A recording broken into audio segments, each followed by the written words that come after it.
Hello, my name's Jupiter. Um, I've been thinking about doing this for a while. And I did try doing it in a different sort of way about a year ago. But I was kind of in a phase of my life where my mental health was not the best. Um, and I'm in a better place now. And so I had a lot of ideas at the time that are ones that I still care about, that I want to. I ended up deleting most of those videos. I would now like to sort of reapproach, in attempting to still, I guess, hold on to the same sort of passion I had from last year, while attempting also to, I guess, deliver it in a more sort of rationally minded state. I was still going by Robbie at the time, as part of this sort of mental health healing journey, whatever you want to call it. Realized that I was gender fluid, started going by the name Jupiter. And I am a linguist and a polyglot. For some quick background, I guess, on that, I sort of first discovered that I had kind of a knack for languages in high school with French, and that developed into basically wanting to learn as many languages as I could. In particular, like, speaking and listening came more easily to me, especially more than like kind of the hardcore grammar skills, of learning a language, and just like reading and writing. Learning how to speak to people in their language and also sound, I mean, not like exactly like a native speaker, but as close to it as I can, I suppose. I have a singing and somewhat of an acting background, and like I've been singing my whole life. Been acting, well, I'm not really acting right now, but did a lot of acting in like middle school and high school, and like a little bit in college. And so actually, when I graduated from undergrad, I began working with, so I grew up evangelical Christian, Baptist, Southern Baptist, more specifically. Started working with this missionary organization called Wycliffe Bible Translators. I actually have a mug that I still have from when I was working with them.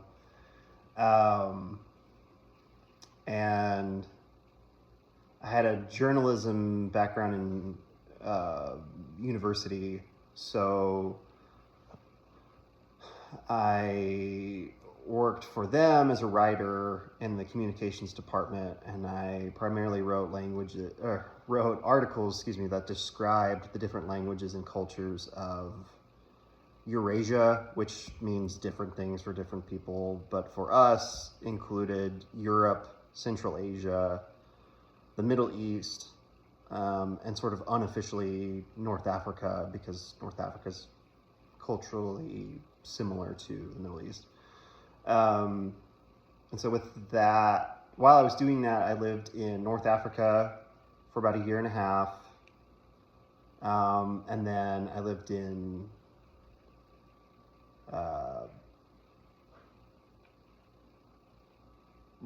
St. Petersburg, Russia, for about a year, up until the pandemic started.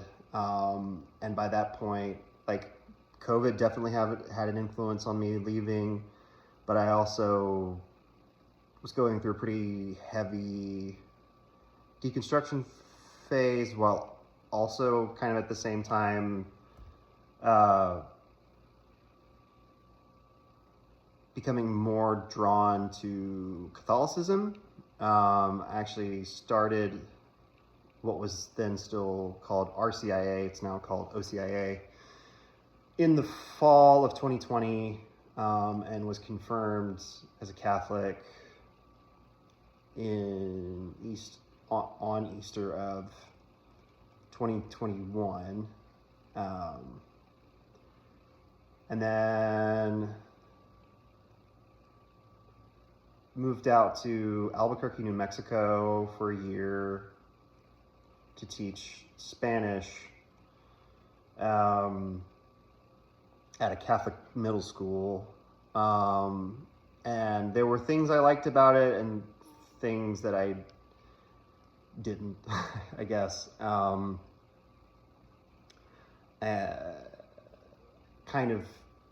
It wasn't quite the right fit. So I came back home, was trying to figure out what to do next.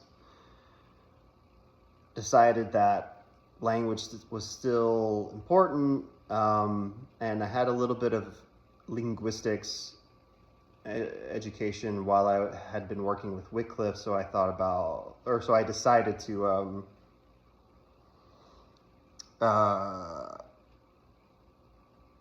move to Chicago to get a master's degree in linguistics at Northeastern Illinois University.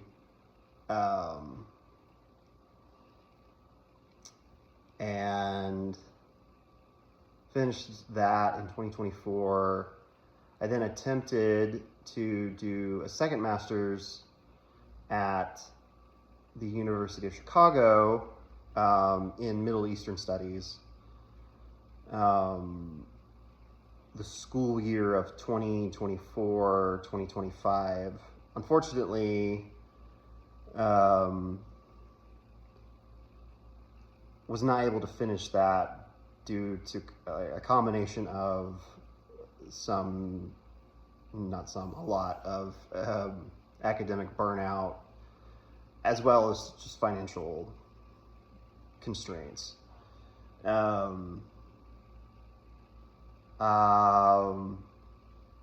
Did some pretty serious therapy kind of immediately following that. So U Chicago works on a quarter system, so I successfully, I guess, completed the first 2 quarters, but then took a leave of absence during the spring quarter of 2025. And then while I was in PHP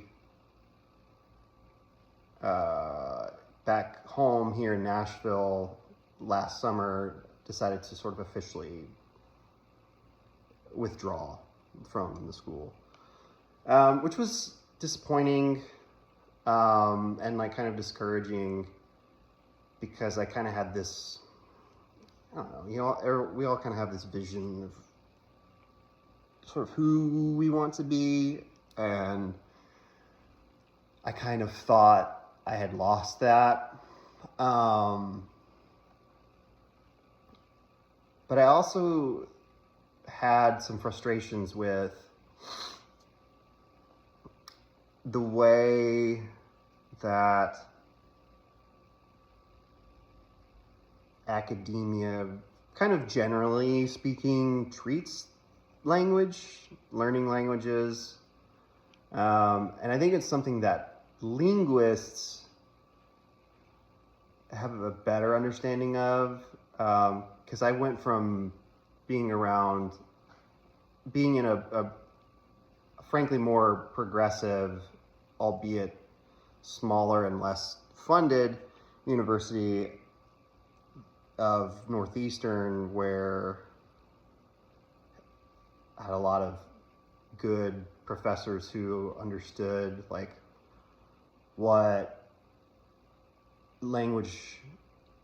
how important language is from like a socio-linguistic level, which is basically sociology of language. I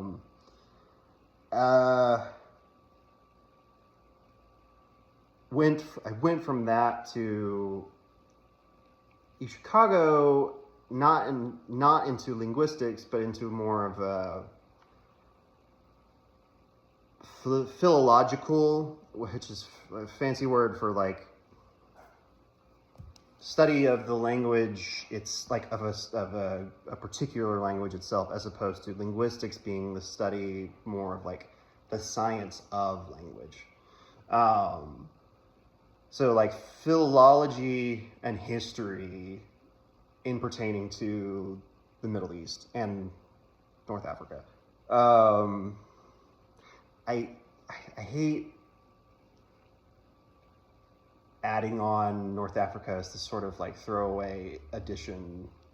It feels unfair to North Africa because although it is also primarily Arabic-speaking, Muslim-majority countries, there are cultural nuanced differences that distinguish it from Arabic-speaking cultures in the Middle East. Not what this particular video is about, but one I would love to talk about in the future. Anyway, particularly with Arabic itself, again, coming back to academia part, I discovered that there's this weird, I don't know if attitude's the right word, idea of Arabic, particularly in academic settings where modern standard Arabic is the sort of priority language, which as someone who's more sociolinguistically minded makes sense in the sense that it is the language of wider communication between the Arab world's countries, or the Arab world. But when I was living in North Africa, I didn't learn modern standard at all. I was learning North African, highly French influenced Arabic. And it is pretty significantly different from both modern standard Arabic as well as the different dialects of the Middle East, that's kind of what I want to get into, sort of the long-term goal of this video, but probably some more videos in the future. There's this idea in academic circles, or I guess linguistic circles, or both, whatever, of diglossia, and it's just the idea that there are either two languages or two varieties of language that are used in a particular culture. that carry with them different sort of weight, different amounts of usage. And from the Western side of looking at it, sort of Western academia's approach to Arabic is that if you go sort of a traditional route of learning Arabic, you learn modern standard Arabic, and then maybe if you begin to sort of focus on a particular country or region, you start learning the dialect of that region. Problem is, modern standard Arabic comes from a sort of modernized adaptation of Quranic Arabic, both of which are extremely difficult to learn. And like, sure, like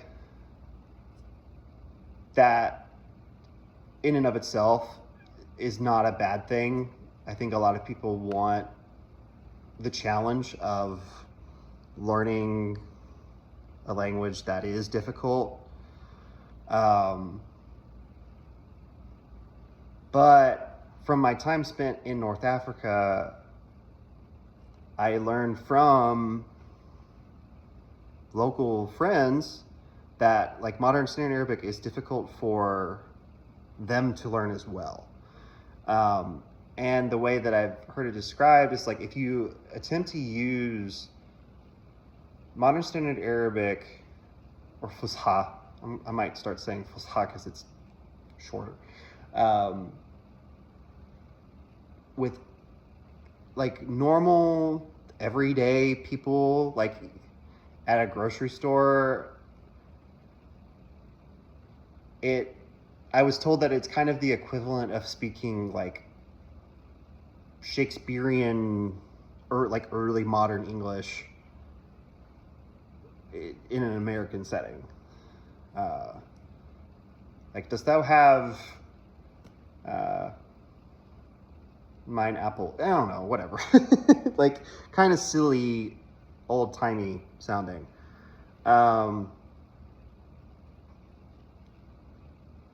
And again, there's this sort of divide, I guess, between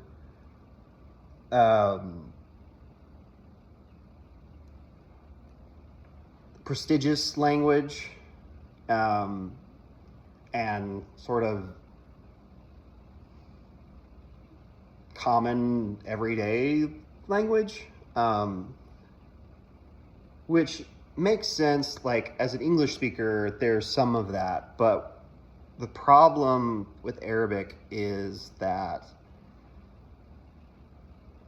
there are many dialects that are so far removed from modern standard and so unintelligible from modern standard that it is frankly unfair to label them as dialects. I think more accurate, I'm not the only one who thinks this. When I say I think a better term that I've heard other linguists say to describe them would be Arabic languages, in the same sort of sense that Romance languages are all dialects of Latin. Like, there are some varieties of Arabic, especially like Tunisian, Algerian, Moroccan, Hassaniya, which is like Mauritanian Arabic, North African, but even like Gulf Arabic as well. There's a lot of significant differences. That are just, they're different language, like they're different languages. And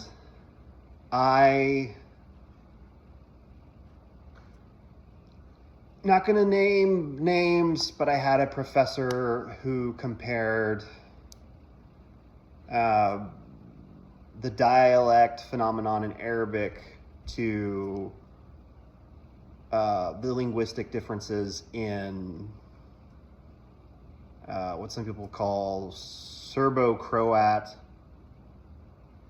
which is really, it eliminates two of the other countries that also speak that language.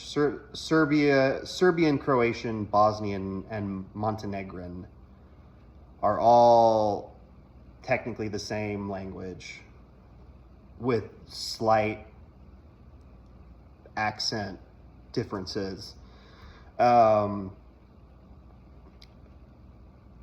He said that he compared those two together, which I respectfully highly disagree with. I think if you were to focus on, say, Levantine Arabic, which is like Palestinian, Jordanian, Syrian, and Lebanese Arabic, I would say they're all one language with slight dialectical differences, whereas Levantine and Tunisian are different languages. They're distinct enough to where I've tried, like, the frustrating thing about learning Tunisian is that I tried using it at first with Arabic speakers here in Nashville who are mostly from either Egypt or Palestine. They don't understand me if I try to use Tunisian. And I know a little bit of Levantine. I don't know any I know like a couple of phrases in Egyptian. But like the African varieties of Arabic are all pretty distinct as well. Like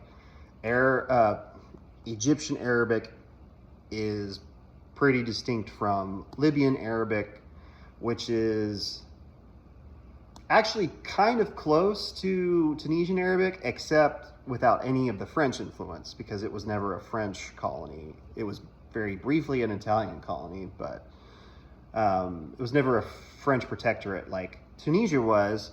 But then even with the Maghrebi Francophone influenced varieties, Tunisian, Algerian, and Moroccan are all super different from each other as well. They're not, I keep thinking I'm gonna sneeze. They are not the same. Of all the like regional dialects, Levantine seems to be the closest to each other. Because if you look at the Gulf, there is this sort of Gulf Arabic that kind of all of them sort of speak, but then there are, especially in Saudi Arabia, there are regional languages such as Najdi, which is like in Riyadh, the capital, and like surrounding that, the Najd is the name of that geographical sort of location, as opposed to Hijazi, which is like Mecca, Jeddah, Medina. Both of those are different from what is considered Gulf Arabic, which is spoken like, I think it's Far East Saudi, and then the rest of the Gulf countries like UAE, Kuwait, Qatar, etc.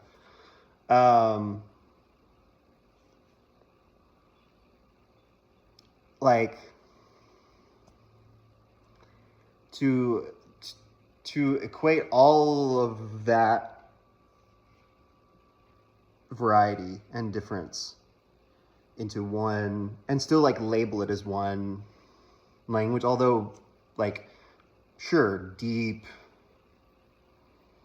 profound language, because some languages just are bigger and deeper and sort of more profound than others, still is kind of unfair. They all come from I would say modern standard, but really like Quranic Arabic, but they've all developed into something new. I think that's the thing that, from the Western side, is sort of kind of the narrative sounds dumb, but it's the only word I can think of to kind of, the sort of Western narrative, I guess, of how Arabic education is approached. The part that I'm more uncomfortable to talk about is it's also something that's kind of perpetuated by the Arab world as well. Again, making the logical part to me is it being a language of wider communication. It's the one where, like, if the Arab League is having a conference, the language that is going to be used with all of the different Arabic speaking countries present is modern standard. That makes perfect sense to me. What I don't get is still this sort of view of, basically this view of modern standard being better in like a socio-political, prestigious sort of way. And I do understand that, like, it's nice to, like, there is this sort of pride, I don't mean that in a bad way, good kind of pride that comes with being, like, masterful at a language that is connected to your culture.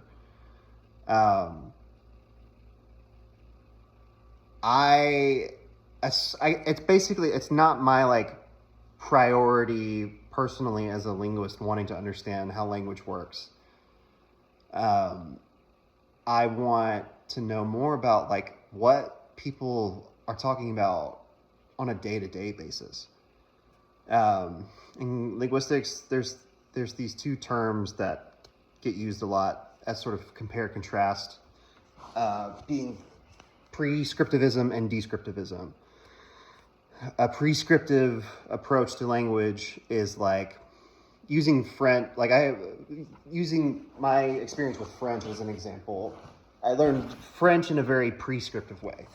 It's like you study your vocab, you study the proper way to say things. You don't pay a lot of attention, if at all, to sort of colloquial slang. Because like Parisian French, like actual Parisian French, has a ton of slang that we didn't learn, like, at all. And I need to wrap this up soon. Whereas Tunisian Arabic, I learned in a very descriptive way, which was like first of all, how to talk at all. Like, you learn, like, I learned the Arabic school that I went to used a particular method of teaching that is sort of meant to imitate the way a child learns their first language. So, like, little to no English, so that you're just sort of absorbing things. So first and foremost, learning to talk like someone who's it's their first language. And then kind of once you get those sort of basics down, then learning, like, what people talk about from day to day. Like, and you can still, even within that, there's the ability, I think most people know this, even if they don't necessarily say it, there's still this ability to go into deeper topics within a casual conversation. It's why people love going out and, like, I guess drinking, but like that time of the night when you've been out and, like, you're sort of coming down and you're talking, having sort of these deep conversations with people. You're not suddenly, like, evolving into this more formal sounding English when you're having those deep conversations. you're using the same kind of language you would always use, just talking about deeper subjects. That's what not prescriptivism, descriptivism is sort of trying to do. And linguists typically, generally speaking, and as far as I know, lean heavily towards descriptivism. Whereas philologists, in the attempt of mastering a particular language, tend to go a more prescriptive route, which is fine and good, except when the prescriptive language is mutually unintelligible from the descriptive languages. And like, to some people that's not a hot take, like, at all, and other people it sort of I was gonna say kind of disrupts the status quo, but that's really corny and dramatic. It does kind of challenge I guess these sort of preconceived notions of what it means to know Arabic. I'm going to stop there because I'm at 31 minutes and I don't want these to be this long all the time. But I thought for the first video, kind of an introduction, and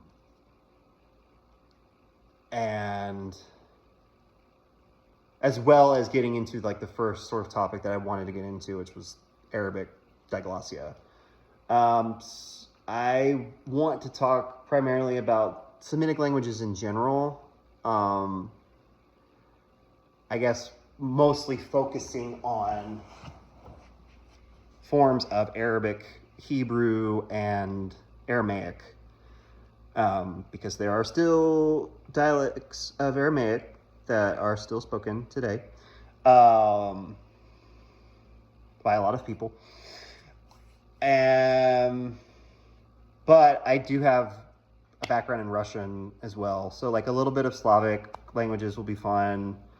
I speak a little bit of French and Spanish, so occasional Romance languages. But then also just kind of like wanting to talk about, I guess, the sort of more linguistic idea of language, what it means to be a living creature that has the ability to communicate with words coming out of my mouth. So that's kind of what I would like to start doing in a nutshell. It's great meeting all of you, whoever decides to watch this video. Thank you. I really appreciate it. This is really new and a little scary to me. And yeah, I'll probably put something out that's just as stream of consciousness pretty soon. Thank you.